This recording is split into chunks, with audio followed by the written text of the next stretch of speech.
Trazemos de novo à antena da Rádio RCS e também ao Hope Channel Portugal mais um episódio da Escola Bíblica. Diariamente estamos por cá para lhe fazer companhia e também para lhe deixar algumas instruções, diria eu, daquilo que nós podemos aprender e que está escrito nas Sagradas Escrituras. Comigo tenho sempre o pastor Pedro Esteves, que me apoia e que nos dá, de alguma forma, a possibilidade de conversarmos sobre vários aspectos muito interessantes relacionados com o tema central, e nós estamos a falar sobre a Epístola aos Gálatas, estamos a estudá-la pormenor a pormenor, o que é sempre muito interessante, e por isso mesmo, Pedro, para hoje, qual é o sumário da nossa lição? Temos um sumário muito curto, mas muito poderoso. Ele vai com certeza aparecer aqui no nosso quadro, para que todos possamos ver. E o que o nosso sumário nos diz é que as nossas obras, ainda que elas reflitam a lei de Deus, e sabemos que a lei de Deus é perfeita, no fundo o ponto-chave é que estas obras nunca nos farão merecer a salvação. Ok. Vamos ver, antes de te dar a palavra e de comentarmos um pouco este aspecto, vamos ver o que está escrito em Gálatas capítulo 2, versículo 16.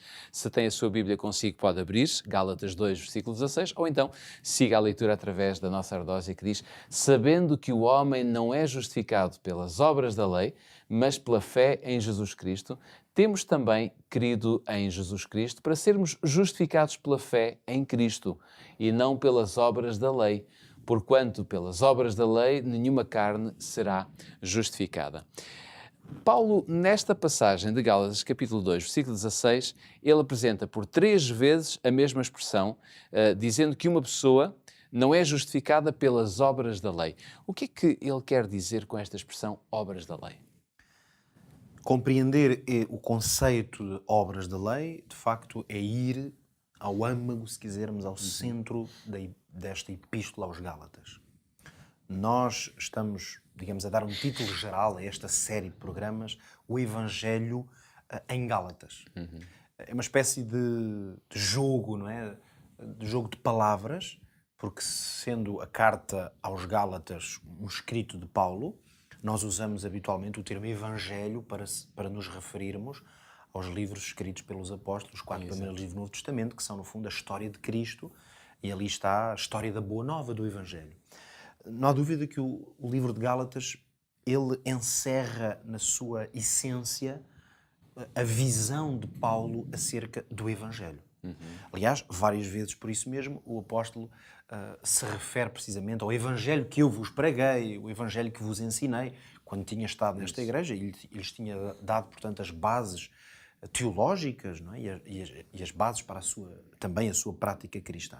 Quando nós falamos deste conceito que Paulo explora de maneira tão clara e até repetitiva, no sentido em que é uma ideia-chave que ele está a mostrar diferentes dimensões dessa ideia, o conceito de obras da lei, que hoje nos estamos a focar aqui, isto é uma coisa que estamos a fazer de forma pausada e ir declinando pouco a pouco, por isso ao longo dos próximos programas vamos com certeza abordar mais a questão precisamente do que é justificar, estar ou não justificado nas obras da lei. Portanto, não vamos já explorar tudo aqui.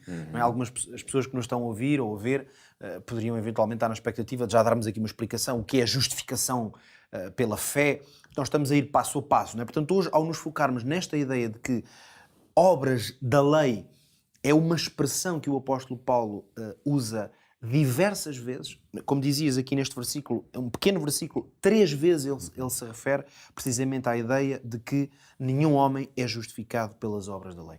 O apóstolo está a referir-se aqui precisamente. A expressão lei, é certo que ela, mesmo nas nossas traduções, embora possa aparecer sempre a palavra lei, ela pode ter diversas origens, digamos, quando vamos ao grego, ou mesmo àquilo que, a partir do hebraico, o apóstolo se estava a referir.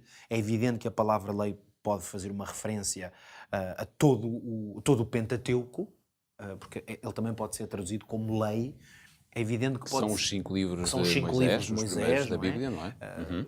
Era conhecido entre os judeus e, portanto, com certeza neste tempo, mesmo na Igreja Cristã, essa expressão. É evidente que lei também se pode referir de uma maneira específica à lei mosaica, portanto, de uma maneira mais concreta às leis que Moisés recebeu da parte de Deus.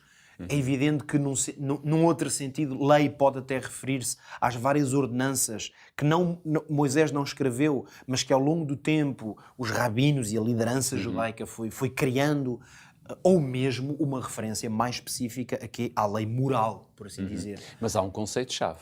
Mas aqui, claro, há um conceito-chave. O apóstolo está-se a referir com certeza, e isso entende-se no contexto deste capítulo, a todos os requisitos que Deus determinou através de Moisés, sejam eles morais, sejam eles cerimoniais. Isso está claro.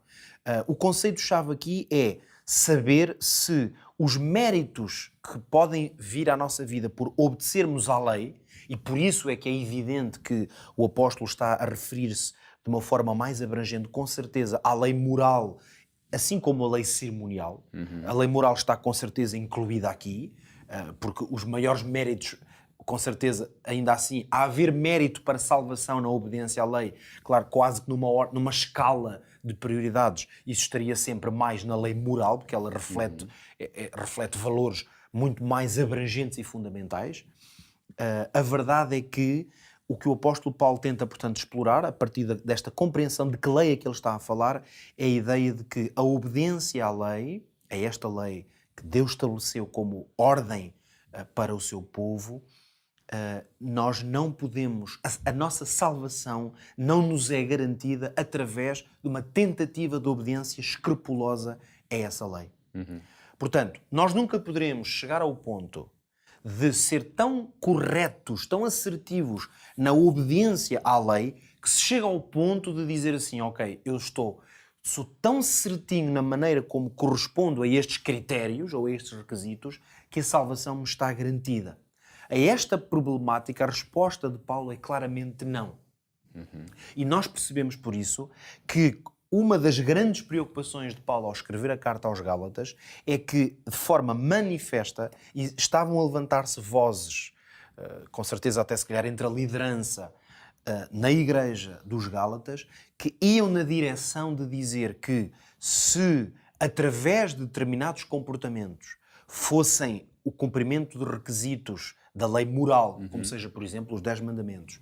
Mas de uma maneira específica, nós percebemos isso no contexto da carta, que Paulo se refere muito ao cumprimento de certos requisitos que estavam determinados dentro da aliança, como por exemplo, a circuncisão. O que o apóstolo diz-nos claramente que não, a nós hoje que lemos a esta distância, e claro, aos crentes que nesta altura o liam, é que não é através desse cumprimento que a salvação lhe está garantida. Então importa saber quais são as obras da lei.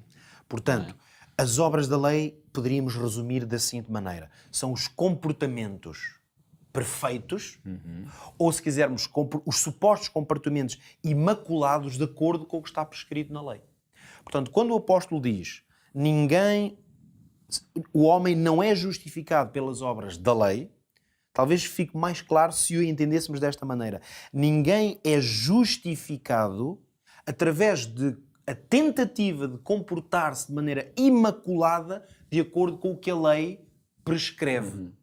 Caso contrário, nós exploraremos isto com certeza melhor ao longo dos próximos tempos, caso contrário nós poderíamos dizer o quê? Que Cristo seria substitutível.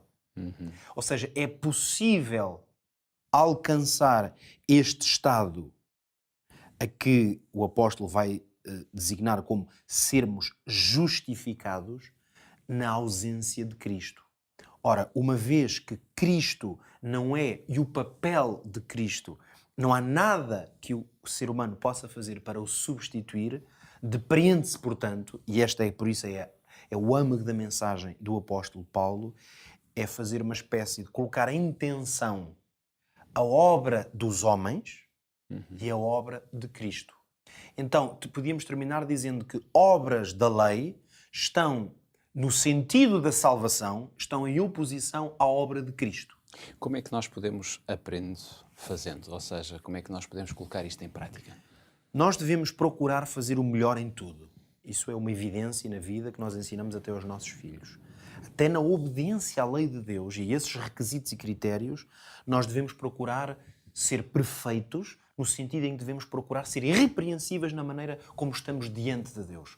Mas a mensagem que hoje, a partir dos escritos de Paulo, nós podemos aplicar à nossa vida é que ninguém o deve fazer para tentar obter o favor de Deus.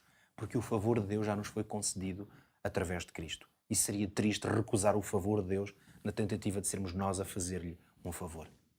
Terminamos aqui mais uma Escola Bíblica, mais um episódio. Já sabe que poderá assistir a este episódio diariamente através do Hope Channel Portugal ou então pelo Facebook do Hope Channel, mas também poderá escutar esta programação todos os dias na grelha de programação da Rádio RCS ou então pelo Facebook da própria Rádio RCS. Está tudo dito por hoje, nós voltamos amanhã. Até lá.